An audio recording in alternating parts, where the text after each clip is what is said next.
Guys প্রথমে ভিডিওটা দেখেন, তারপরে বলতেছি। আচ্ছা তুমি কয়টা রোজা রাখবা? নিয়ত তো করছি 30টা। কি হয়েছে তোমার? কি হয়েছে? দাঁড়াও আমি পানি নিয়ে আসতেছি। এ নাও পানি খাও, নাও। না না, আপনি তো রোজা। আরে তোমার জীবন চলে যাইতাছে, তুমি এখনো রোজা রোজা করতেছো, রোজা ভাঙ্গিয়া লাও। না স্বামী যান, আমার জীবন চলে গেল, আমি রোজা ভাঙতে পারবো না।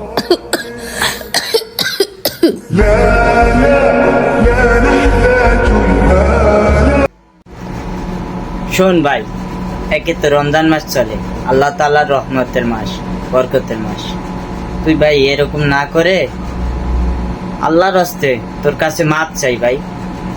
তুই এরকম ভিডিও বানাইস না, আল্লাহর কোরআন সামনে নিয়ে তুই যা নাটক করতে আসোস, এটি কিন্তু ভালো না। একে তো রমজান মাস।